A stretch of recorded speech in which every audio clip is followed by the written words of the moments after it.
Good morning, sir. Welcome to the show. Morning, Anla. Morning, viewers.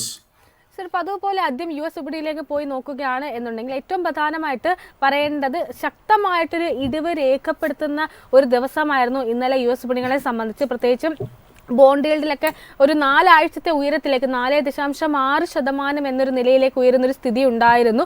നാളെ PCE ഇൻഡെക്സുകളൊക്കെ വരാനിരിക്കെ അല്പം കൂടി volatile ആയിട്ടുള്ള ഒരു മാർക്കറ്റിനെയാണ് നമ്മൾ ഇന്നലെ US മാർക്കറ്റിനെയാണ് കണ്ടിരുന്നത്. ഈ ഒരു സാഹചര്യത്തിൽ US വിപണികളുമായി ബന്ധപ്പെട്ട താങ്കളുടെ എക്സ്പെക്ടേഷൻസ് എന്തൊക്കെയാണ്? പ്രധാനമായിട്ടും താങ്കൾ ശ്രദ്ധിക്കുന്ന ലെവലുകൾ ഏതൊക്കെയാണ്? അനില, നമ്മൾ അമേരിക്കൻ മാർക്കറ്റിനെ സ്റ്റഡി ചെയ്യുമ്പോൾ നാസ്ഡാക്ക് ഇൻഡെക്സും അതുപോലെ തന്നെ ഡൗ ജോൺസ് ഇൻഡെക്സും ഒരു കോൺട്രാസ്റ്റിലായിരുന്നു കഴിഞ്ഞ ഒരാഴ്ചയായിട്ട് നമുക്ക് ഒരു വ്യൂ നൽകിക്കൊണ്ടിരിക്കുന്നത്. ഡൗ ജോൺസ് ഇൻഡെക്സിന്റെ കേസിൽ കഴിഞ്ഞ 6 സെഷൻസ് ആയിട്ട് തുടർച്ചയായിട്ട് നമുക്കൊരു കറക്ഷൻ പ്രോഫിറ്റ് ടേക്കിംഗ് കാണാൻ സാധിക്കുന്നുണ്ട്. ദ മോസ്റ്റ് ഇമ്പോർട്ടൻറ്റ് തിങ് ഇതിൽ എന്താന്ന് വെച്ച് കഴിഞ്ഞാൽ ഇത്രത്തോളം ഒരു കറക്ഷൻ നടന്നിട്ട് പോലും ഡൗ ജോൺസ് ഇൻഡെക്സിന്റെ ഷോർട്ട് ടേം ട്രെൻഡിൽ ഒരു കേടും പറ്റിയിട്ടില്ല. Short term trend continues to be bullish. And ഇന്നലത്തെ ട്രേഡിംഗ് നോക്കുമ്പോഴേക്കും നമ്മൾ നോക്കിയിരുന്ന ഒരു മേജർ സപ്പോർട്ട് ഏരിയ 38,400 പോയിന്റ് വരെ എത്തിയിട്ടുണ്ട്. എൻ്റെ ഒരു എക്സ്പെക്ടേഷൻ അടുത്ത 2 സെഷൻസിൽ ഡൗ ജോൺസ് ഇൻഡെക്സിൽ തിരിച്ചൊരു റിക്കവറി, ഒരു റിവൈവൽ വരാൻ നല്ല ചാൻസസ് കാണുന്നുണ്ട്.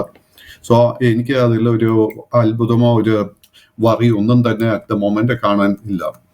അറ്റ് ദ സെയിം ടൈം നമ്മൾ നാസ്ഡാക്ക് ഇൻഡെക്സ് നോക്കുമ്പോഴേക്കും നാസ്ഡാക്ക് ഇൻഡെക്സ് മിനിഞ്ഞാന്നത്തെ ട്രേഡിംഗിലായിരുന്നു ഒരു record all time high level വരെ എത്തിയത്. ആൻഡ് ഇന്നലത്തെ ട്രേഡിംഗിലും തുടക്കത്തിൽ ഒരു അല്പം വീക്ക്നെസ് കാഴ്ചവെച്ചെങ്കിലും അവസാനിക്കുമ്പോഴേക്കും വീണ്ടും നല്ലൊരു ക്ലോസ് ആയിരുന്നു നമുക്ക് നൽകിയത്.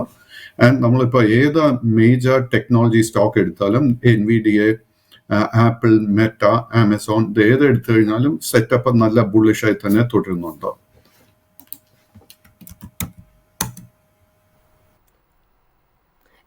കമ്മോഡിറ്റി മാർക്കറ്റിലേക്ക് വരികയാണ് എന്നുണ്ടെങ്കിൽ പ്രത്യേകിച്ചും ക്രൂഡ് ഫ്യൂച്ചേഴ്സിലേക്ക് വരുമ്പോൾ ഇന്നിപ്പോൾ നേരിയ തോതിലൊരു വിൽപ്പന സമ്മർദ്ദമാണ് ക്രൂഡ് ഫ്യൂച്ചേഴ്സിൽ കാണാൻ സാധിക്കുന്നത്. പ്രത്യേകിച്ചും WTI ക്രൂഡിലേക്കൊക്കെ വരുമ്പോൾ 80 എന്നൊരു നിലവാരത്തിനും കൈവിട്ടുകൊണ്ട് നിലവിൽ $71.14 എന്നൊരു നിലയിലാണ് വ്യാപാരം WTI ക്രൂഡിൽ പുരോഗമിച്ചു കൊണ്ടിരിക്കുന്നത്. ഒപ്പം തന്നെ ബ്രണ്ടിലേക്ക് വരികയാണെങ്കിൽ ഒരു ഫ്ലാറ്റ് ടു നെഗറ്റീവ് ടോണിൽ 83.33 എന്നൊരു നിലയിലുമാണ് ക്ലോസ് ചെയ്തിരിക്കുന്നത്. ക്രൂഡുമായി ബന്ധപ്പെട്ട് താങ്കൾ വാച്ച് ചെയ്യുന്ന ലെവലുകൾ ഏതൊക്കെയാണ്? അല്ല, നമ്മൾ ക്രൂഡിന്റെ കേസിൽ കഴിഞ്ഞ ഒരു മാസമായിട്ട് we are seeing a bearish correction നമ്മൾ കണ്ടുകൊണ്ടിരിക്കുകയായിരുന്നു. അതിനെ തുടർന്ന് short and long term trend രണ്ടും തന്നെ ബെയറിഷായി മാറിയിരുന്നു.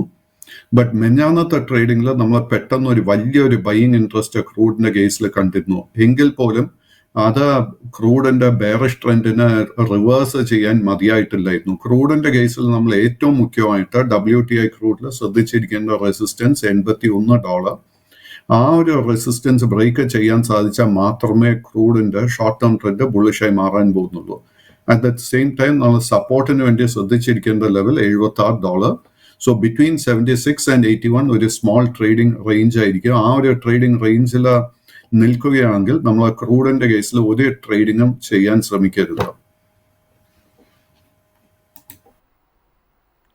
ഒപ്പം തന്നെ ഗോൾഡിലേക്ക് കൂടി വരികയാണ് എന്നാൽ ഗോൾഡിലും സമാനമായിട്ടൊരു സ്ഥിതി തന്നെയാണ് കാണുന്നത്. വളരെ ശക്തമായിട്ടൊരു വിൽപ്പന സമ്മർദ്ദം നമുക്ക് ഗോൾഡിലും കാണാൻ സാധിക്കുന്നുണ്ട്. ഏകദേശം 0.5% അധികം ഇടിവിൽ ട്രോയ് ഔൺസിൽ 2328.1 എന്ന നിലയിലാണ് ക്ലോസ് ചെയ്തിരിക്കുന്നത്. തുടർച്ചയായിട്ടുള്ള ദിവസങ്ങളിലൊക്കെ ഒരു ഇടിവ് തന്നെയാണ് ഗോൾഡ് ഫ്യൂച്ചേഴ്സിൽ നമുക്ക് കാണാൻ സാധിക്കുന്നത്. ഗോൾഡിലുള്ള താങ്കളുടെ എക്സ്പെക്ടേഷൻസ് എന്തൊക്കെയാണ്? സ്വർണത്തിന്റെ കേസിൽ undertone continues to be bullish. But എങ്കിലും പുതിയ ലോ റിസ്ക് ആയിട്ട് ഒരു ബൈയിങ് അവസരവും സ്വർണത്തിന്റെ കേസിൽ കാണാൻ സാധിക്കുന്നില്ല. നമ്മുടെ കൈവശം ഓൾറെഡി ലോങ് പൊസിഷൻ ഉണ്ടെങ്കിൽ നമ്മൾ $2,320 ഒരു സ്റ്റോപ്പ് ലോസ് മെയിൻറ്റെയിൻ ചെയ്യണം. $2,320 സപ്പോർട്ട് ബ്രേക്ക് ചെയ്ത് കഴിഞ്ഞാൽ സ്വർണത്തിന്റെ ഷോർട്ട് ടേം ട്രെൻഡ് ബെയറിഷായി മാറും.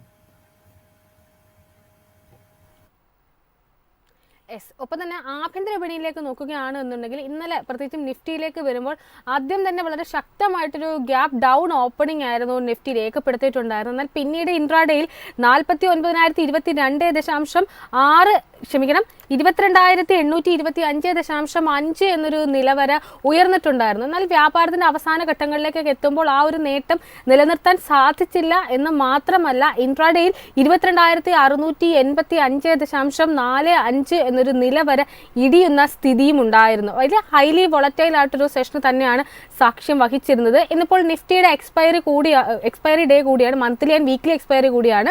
സ്വാഭാവികമായിട്ടും കുറച്ചുകൂടി വോളറ്റൈലിറ്റി നമുക്ക് ഇന്നത്തെ വ്യാപാരത്തിൽ നിഫ്റ്റിയിൽ പ്രതീക്ഷിക്കാമോ? അല്ല, നിഫ്റ്റി 50 എനിക്ക് തോന്നുന്നില്ല നിഫ്റ്റിയുടെ എക്സ്പയറി ഡേറ്റ് കൊണ്ട് നിഫ്റ്റിയിൽ കൂടുതൽ വോളറ്റിലിറ്റിയോ കൂടുതൽ ഒരു പ്രോബ്ലം ഉണ്ടാവുമെന്ന് എനിക്ക് തോന്നുന്നില്ല. നമ്മൾ നിഫ്റ്റിയിൽ കഴിഞ്ഞ 3 സെഷൻസിൽ കാണുന്നത് വളരെ നേരിയ ഒരു പ്രോഫിറ്റ് ടേക്കിംഗ് മാത്രം. 3 സെഷൻ മുൻപായിരുന്നു നമുക്ക് നിഫ്റ്റി 50 ഒരു റെക്കോർഡ് ഓൾ ടൈം ഹൈ നൽകിയത്. സോ നമ്മൾ ആസ് ഇൻവെസ്റ്റേഴ്സ് ആൻഡ് ട്രേഡേഴ്സ് എന്താ ചെയ്യേണ്ടതെന്ന് വെച്ച് കഴിഞ്ഞാൽ ഈ ഒരു കറക്ഷൻ ആയിരിക്കണം പുതിയ ലോങ് പൊസിഷൻസ് എടുക്കാനായിട്ട് നമ്മൾ പ്രിപ്പയർ ചെയ്യേണ്ടത്. My expectation is that Nifty 50 around 22,400 22,500 range എത്തുമ്പോഴേക്കും സപ്പോർട്ട് ലഭിക്കും. അതിനുശേഷം വി ക്യാൻ സർട്ടൻലി എക്സ്പെക്ട് ഒരു റാലി, ഒരു റിക്കവറിയും കൂടെ ചുരുങ്ങിയത് നമുക്ക് നിഫ്റ്റി 50 കാണാൻ സാധിക്കും. ബാങ്കിലേക്ക് കൂടി വരികയാണെന്നുണ്ടെങ്കിൽ നിഫ്റ്റി ബാങ്കിലും ഇന്നലെ വളരെ ശക്തമായിട്ടൊരു കറക്ഷനാണ് നമ്മൾ സാക്ഷ്യം വഹിച്ചിരുന്നത്.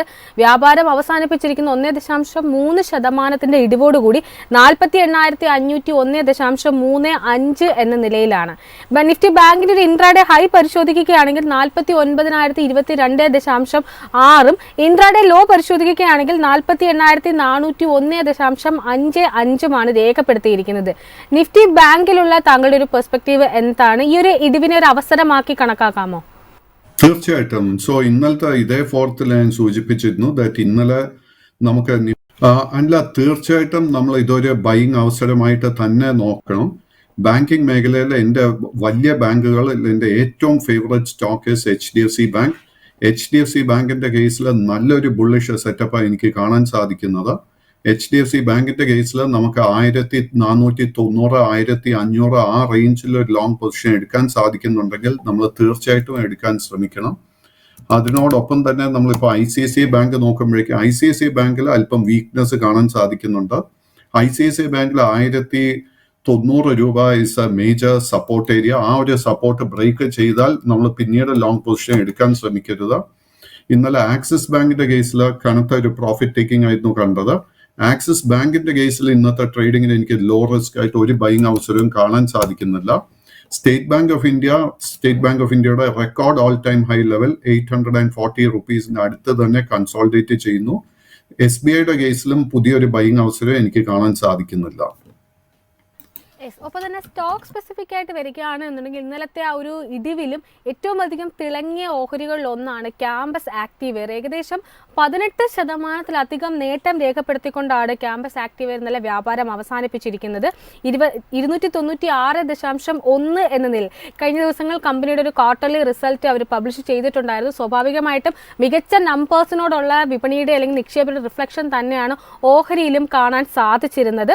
വളരെ പെട്ടെന്ന് അവരുടെ ഒരു അപ്ഡേറ്റ്സ് കൂടെ പോയി നോക്കുകയാണ് എന്നുണ്ടെങ്കിൽ മികച്ച അല്ലെങ്കിൽ നമ്പേഴ്സ് എല്ലാം വളരെ മികച്ചതായിരുന്നു. ഏകദേശം 30% അവരുടെ വരുമാനത്തിൽ അവരുടെ അറ്റാദായത്തിലൊക്കെ രേഖപ്പെടുത്താൻ സാധിച്ചിട്ടുണ്ടായിരുന്നത്. ഈ ഒരു സാഹചര്യത്തിൽ ക്യാമ്പസ് ആക്റ്റീവെയറുമായി ബന്ധപ്പെട്ട താങ്കളുടെ ഒരു വിലയിരുത്തൽ എന്താണ്? ഇതൊരു ക്യാമ്പസ് ആക്റ്റീവെയറിന്റെ കേസിൽ ഇന്നലെ നമുക്ക് ഓൾമോസ്റ്റ് ഒരു 19% നേട്ടമായിരുന്നു നമുക്ക് കിട്ടിയത്. ഇതിനെ നമ്മൾ പറയുന്നത് ഒരു ക്ലാസിക് ബുള്ളിഷ് ബ്രേക്ക് ഔട്ട് എന്ന് നമ്മൾ വിലയിരുത്തും. ആൻഡ് ഇന്നലത്തെ ട്രേഡിങ്ങിനെ തുടർന്ന് ക്യാമ്പസിന്റെ ബെയറിഷ് ട്രെൻഡ് പൂർണ്ണമായിട്ട് റിവേഴ്സ് ചെയ്യപ്പെട്ടിട്ടുണ്ട്. ഇന്ന് എൻ്റെ ഒരു എക്സ്പെക്ടേഷൻ നേരിയൊരു പ്രോഫിറ്റ് ടേക്കിംഗ് ഈ സ്റ്റോക്കിൽ നടക്കണം. നമ്മൾ ഈ കമ്പനിയുടെ ഫൈനാൻഷ്യൽസിൽ കംഫർട്ടബിൾ ആണെങ്കിൽ തീർച്ചയായിട്ടും കറന്റ് ലെവൽസിൽ നമുക്കൊരു ലോങ് പൊസിഷൻ എടുക്കാം. 240 രൂപയുടെ സപ്പോർട്ട് ബ്രേക്ക് ചെയ്താൽ മാത്രമേ ഈ സ്റ്റോക്ക് തിരിച്ച് ബെയറിഷ് ട്രെൻഡിലോട്ട് വഴിമാറാൻ പോകുന്നുള്ളൂ. അത് നടക്കാനുള്ള ചാൻസസ് വളരെ വളരെ കുറവായിട്ടാണ് എനിക്ക് കാണുന്നത്. യെസ്, അതിനോടൊപ്പം തന്നെ ഇന്നലെ നേട്ടം രേഖപ്പെടുത്തിയ മറ്റൊരു സെഗ്മെന്റ് എന്ന് പറഞ്ഞാൽ PSU ഓഹരികൾ തന്നെ. അതിൽ തന്നെ PSU ബാങ്കുകൾ തുടക്ക വ്യാപാരത്തിൽ വലിയ തോതിൽ ഒരു മുന്നേറ്റം രേഖപ്പെടുത്തിയിട്ടുണ്ടായിരുന്നു. എന്നാൽ പിന്നീട് പ്രത്യേകിച്ചും ഉച്ച കഴിഞ്ഞുള്ള സെഷനിലേക്ക് എത്തുമ്പോൾ ആ നേട്ടമൊക്കെ കൈവിടുന്നൊരു സ്ഥിതിയും കണ്ടിരുന്നു. എന്നാൽ നേട്ടം നിലനിർത്തിക്കൊണ്ട് വ്യാപാരം അവസാനിപ്പിച്ച ഒരു PSU ബാങ്ക് ഓഹരിയാണ് പഞ്ചാബ് ആൻഡ് സിന്ധ് ബാങ്ക്. ഓഹരി ഇന്നലെ 1.5% നേട്ടത്തിൽ 62.5 എന്ന നിലയിലാണ് ക്ലോസ് ചെയ്തിരിക്കുന്നത്. PSBയിലുള്ള താങ്കളുടെ ഒരു വ്യൂ എന്താണ്? ഈ ഒരു ഓഹരിയിൽ ഏതെങ്കിലും തരത്തിലുള്ള ഒരു ലോ റിസ്ക് നിക്ഷേപ അവസരം നമുക്ക് ഉണ്ടോ? തീർച്ചയായിട്ടും. സോ നമ്മളിപ്പോൾ ബാങ്കിങ് സെക്ടർ നോക്കിക്കഴിഞ്ഞാൽ മേജർ ബാങ്കിങ് സ്റ്റോക്സിൽ HDFC ബാങ്ക് ആയിരുന്നു ഏറ്റവും നല്ലൊരു ബുള്ളിഷ് സെറ്റപ്പ് നമുക്ക് കഴിഞ്ഞ ഒരു മാസത്തിനിടെ നൽകിയത്. And at the same time നമ്മൾ മറ്റ് ബാങ്കിങ് സ്റ്റോക്സ് നോക്കുമ്പോഴേക്കും ചെറിയ PSU ബാങ്ക്സ്, അതായത് central bank of India, bank of Maharashtra, UCO bank, IOB മുതലായ സ്റ്റോക്സ് ആയിരുന്നു നമുക്ക് ഏറ്റവും അധികം നേട്ടം നൽകിയത്. ഈ 5 സ്റ്റോക്സിൽ അണ്ടർ പെർഫോം ചെയ്ത ഒരു സ്റ്റോക്ക് ആയിരുന്നു Punjab and Sindh bank. But Punjab and Sindh ബാങ്കിൽ നല്ലൊരു കൺസോൾട്ടേഷൻ ഫേസിന് ശേഷം പഞ്ചാബ് ആൻഡ് സിന്ധ് ബാങ്കിലും നല്ലൊരു ബുള്ളിഷ് സെറ്റപ്പ് ഫോം ചെയ്യുന്നുണ്ട്. ആൻഡ് ഡെഫിനറ്റ്ലി കറന്റ് ലെവൽസിൽ നമുക്കൊരു ലോങ് പൊസിഷൻ കൺസിഡർ ചെയ്യാം. ഈ സ്റ്റോക്ക് 65 രൂപയുടെ റെസിസ്റ്റൻസ് ബ്രേക്ക് ചെയ്ത് കഴിഞ്ഞാൽ ഈ സ്റ്റോക്കിൽ വലിയൊരു മൂവ്മെന്റ് നമുക്ക് എക്സ്പെക്ട് ചെയ്യാം. സർ, ഒപ്പം തന്നെ ജിയോ ഫിനാൻഷ്യൽ സർവീസുമായി ബന്ധപ്പെട്ട താങ്കളുടെ ഒരു വ്യൂ കൂടി അറിയാൻ ആഗ്രഹമുണ്ട്. ഓഹരി ഇന്നലെ 2% ഇടിഞ്ഞ് 349.6 എന്നൊരു നിലയിലാണ് ക്ലോസ് ചെയ്തിരുന്നത്. ഓഹരിയുടെ ഒരു 52 വീക്ക് ഹൈ നോക്കുകയാണെങ്കിൽ ഏപ്രിൽ 23 രേഖപ്പെടുത്തിയ 394.7 എന്ന നിലയാണ്. ഇയർ ടു ഡേറ്റ് പെർഫോമൻസ് വിലയിരുത്തുകയാണെങ്കിലും ഏകദേശം 50% റിട്ടേൺ നൽകിയ ഒരു ഓഹരി കൂടിയാണ് ജിയോ ഫിൻ എന്ന് പറയുന്നത്. ജിയോ ഫിന്നിലുള്ള താങ്കളുടെ ഒരു വ്യൂ എന്താണ്? ഈ ഒരു ഓഹരിയിൽ ഇനി ശ്രദ്ധിക്കേണ്ട ലെവലുകൾ ഏതൊക്കെയാണ്? അൺഫോർച്ചുനേറ്റ്ലി ജിയോ ഫിനിലെ കഴിഞ്ഞ 4 സെഷൻസ് ആയിട്ട് നമ്മൾ തുടർച്ചയായിട്ട് ഒരു സെല്ലിംഗ് കാണുന്നുണ്ട്. അതിനെ തുടർന്ന് ഷോർട്ട് ടേം ട്രെൻഡ് ബെയറിഷായി മാറാനുള്ള പ്രോബബിലിറ്റി വളരെ ഹൈ ആയിട്ടാണ് കാണുന്നത്. തൽക്കാലം ഈ സ്റ്റോക്കിൽ പുതിയ ലോങ് പൊസിഷൻസ് അവോയ്ഡ് ചെയ്യുക. നമ്മളിപ്പോൾ ശ്രദ്ധിച്ചിരിക്കേണ്ട മേജർ സപ്പോർട്ട് ഏരിയ 340. ആ ഒരു സപ്പോർട്ട് ബ്രേക്ക് ചെയ്യപ്പെട്ടാൽ short term trend will turn bearish. Sir, ധാരാളം പ്രേക്ഷകർ ക്വയറീസുമായി എത്തിയിട്ടുണ്ട്. അതിൽ ആദ്യമായി പ്രണവ് എന്ന പ്രേക്ഷകൻ ലെമൺ ട്രീയുമായി ബന്ധപ്പെട്ടുള്ള ഒരു വ്യൂ ആണ് ചോദിച്ചിരിക്കുന്നത്. ലെമൺ ട്രീയിലുള്ള താങ്കളുടെ ഒരു വ്യൂ എന്താണ്? ലെമൺ ട്രീയിലെ കഴിഞ്ഞ 6 സെഷൻസിൽ തുടർച്ചയായിട്ട് നമുക്കൊരു സെല്ലിംഗ് പ്രഷർ കാണാൻ സാധിക്കുന്നുണ്ട്. ആൻഡ് അതിനെ തുടർന്ന് short term trend is turning bearish. നമ്മുടെ കൈവശം ലോങ് പൊസിഷൻ ഉണ്ടെങ്കിൽ അത് ക്ലോസ് ചെയ്യുന്നതായിരിക്കും ഏറ്റവും നല്ലൊരു സ്ട്രാറ്റജി. പുതിയ ലോങ് പൊസിഷൻസ് പൂർണ്ണമായിട്ട് അവോയ്ഡ് ചെയ്യുക. മറ്റൊരു പ്രേക്ഷകനായ ട്യൂബിൻ ചോദിച്ചിരിക്കുന്നത് IRFCയിലുള്ള ഒരു വ്യൂ ആണ്. IRFCയിൽ ഇന്നലെ ഒരു ഫ്ലാറ്റ് നോട്ടിൽ 180.3 എന്നൊരു നിലയിലാണ് ക്ലോസ് ചെയ്തിരിക്കുന്നത്. IRFCയിൽ ഇനി ശ്രദ്ധിക്കേണ്ട ലെവലുകൾ ഏതൊക്കെയാണ്? അല്ല, IRFCയുടെ ഒപ്പം തന്നെ എനിക്ക് ചേർക്കാനുള്ള ഓൾമോസ്റ്റ് എല്ലാ റെയിൽവേ സ്റ്റോക്സും ഇൻക്ലൂഡിങ് ഇർക്കോൺ, ഓൾമോസ്റ്റ് എല്ലാ റെയിൽവേ സ്റ്റോക്സിലും നല്ല ബുള്ളിഷ് സെറ്റപ്പ് ഫോം ചെയ്തു വരുന്നുണ്ട്. നമ്മൾ IRFCയുടെ കേസിൽ ശ്രദ്ധിച്ചിരിക്കേണ്ടത് 182 രൂപയുടെ റെസിസ്റ്റൻസ്. ആ റെസിസ്റ്റൻസ് ഇന്ന് ബ്രേക്ക് ചെയ്യാൻ സാധിച്ചു കഴിഞ്ഞാൽ നമുക്കൊരു ഷോർട്ട് ടേം ട്രേഡിംഗ് അവസരം തീർച്ചയായിട്ടും ലഭിക്കുന്നതായിരിക്കും. ഇർക്കോണിന്റെ കേസ് എത്തുമ്പോഴേക്കും നമ്മൾ ശ്രദ്ധിച്ചിരിക്കേണ്ട റെസിസ്റ്റൻസ് 280 രൂപ. ആ ഒരു റെസിസ്റ്റൻസ് ബ്രേക്ക് ചെയ്താൽ അടുത്ത മേജർ ടാർഗറ്റ് നമുക്ക് കാണാൻ സാധിക്കുന്നത് ഈ 300 രൂപയിലാണ്. ഒപ്പം തന്നെ സന്തോഷ് എന്ന പ്രേക്ഷകൻ ജുബീലിയൻ ഫാർമയുമായി ബന്ധപ്പെട്ടൊരു വ്യൂ ആണ് ചോദിച്ചിരിക്കുന്നത്. ഓഹരി ഇന്നലെ 1% നേട്ടത്തിൽ 711 രൂപ എന്നൊരു നിലയിലാണ് ക്ലോസ് ചെയ്തിരിക്കുന്നത്. ജുബീലിയൻ ഫാർമയിൽ ഇനി ശ്രദ്ധിക്കേണ്ട ലെവലുകൾ ഏതൊക്കെയാണ്?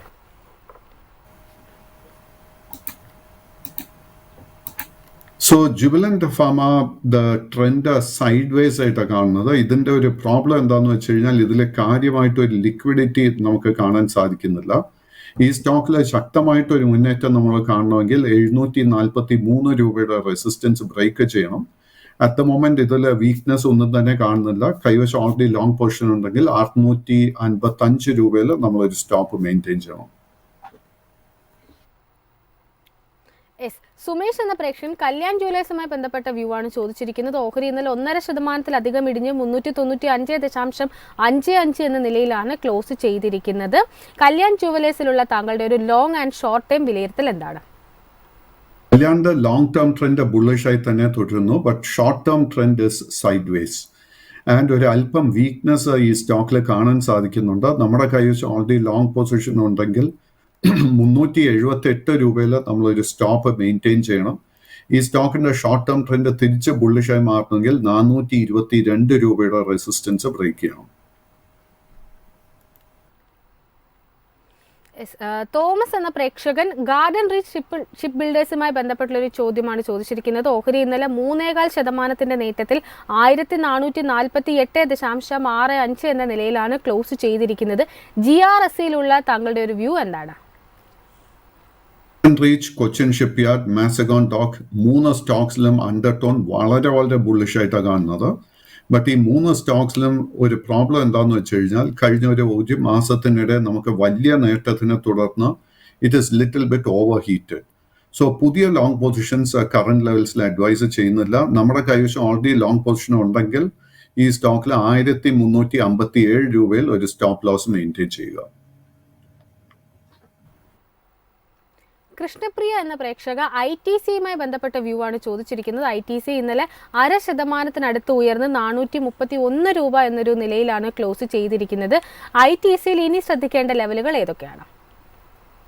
ITCയുടെ short and long term trend sideways ആയിട്ടാണ് കാണുന്നത്.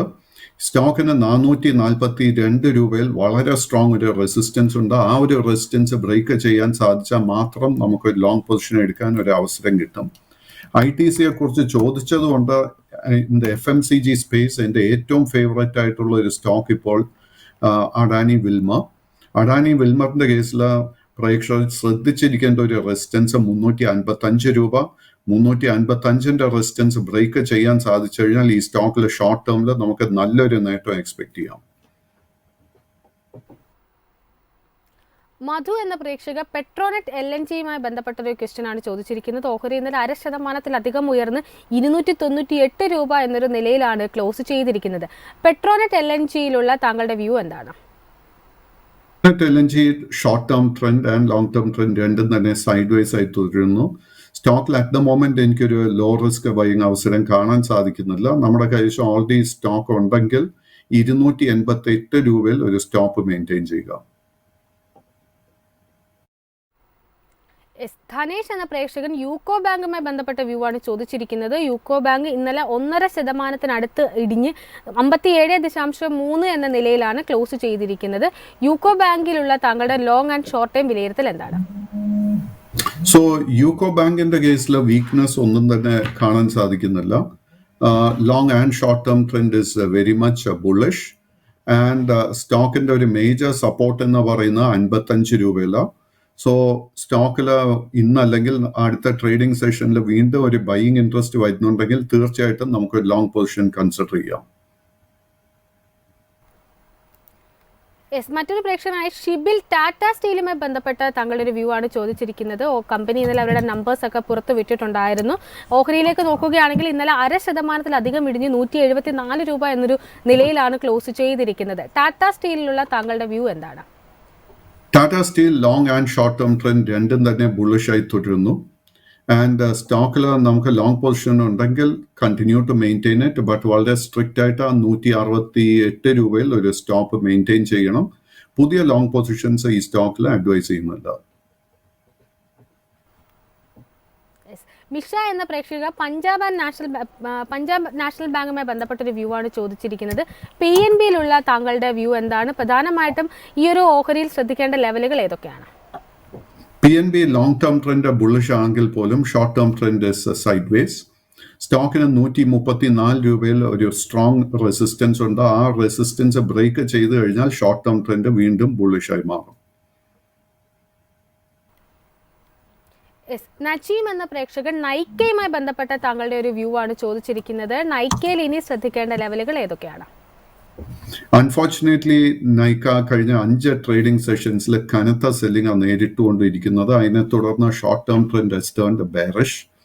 നമ്മുടെ കൈവശം ലോങ് പൊസിഷൻ ഉണ്ടെങ്കിൽ നമ്മൾ 155 രൂപയുടെ സപ്പോർട്ട് ശ്രദ്ധിച്ചിരിക്കണം. ആ ഒരു സപ്പോർട്ട് ബ്രേക്ക് ചെയ്യപ്പെട്ടാൽ long term trend will also turn bearish. Low risk ആയിട്ട് ഒരു ബൈയിങ് അവസരവും സ്റ്റോക്കിൽ അറ്റ് ദ മൊമെന്റ് കാണാൻ സാധിക്കുന്നില്ല. നിപു എന്ന പ്രേക്ഷകൻ KPIT ടെക്നോളജീസുമായി ബന്ധപ്പെട്ടുള്ള വ്യൂ ആണ് ചോദിച്ചിരിക്കുന്നത്. KPIT ഇന്നലെ വ്യാപാരം അവസാനിപ്പിച്ചിരിക്കുന്നത് 1.5% ഇടിഞ്ഞ് 1479 രൂപ എന്നൊരു നിലയിലാണ്. KPITയിലുള്ള താങ്കളുടെ വ്യൂ എന്താണ്? So KPIT long and short term trend sideways ആയിട്ടാണ് കാണുന്നത്. ബട്ട് ഒരു ചെറിയ ബുള്ളിഷ് ബയസ് ഈ സ്റ്റോക്കിൽ കാണുന്നുണ്ട്. 1440 രൂപ is A major support for the stock. നമ്മൾ ആ ഒരു സപ്പോർട്ട് ഹോൾഡ് ചെയ്യാൻ സാധിക്കുന്നുണ്ടോ എന്ന് വിലയിരുത്തണം.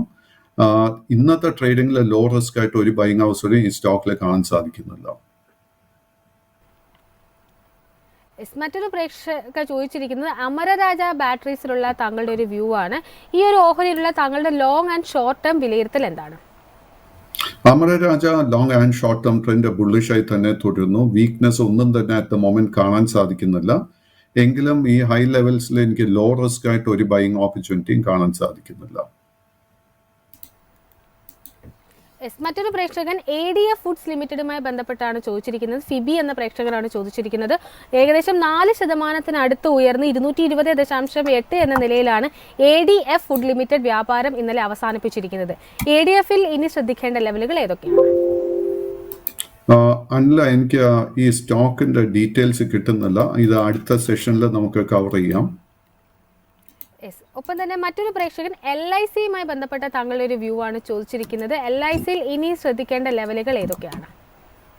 സോ LIC 2 ദിവസം മുൻപ് നല്ല മികച്ച ഒരു ഫൈനാൻഷ്യൽ പെർഫോമൻസ് ആയിരുന്നു നൽകിയത്. കമ്പനി 6 രൂപയുടെ ഡിവിഡൻഡും ഡിക്ലെയർ ചെയ്തിട്ടുണ്ട്. റിസൾട്ട് അനൗൺസ് ചെയ്തതിനെ തുടർന്ന് സ്റ്റോക്കിൽ ഒരു കറക്ഷൻ നടന്നുകൊണ്ടിരിക്കുന്നു.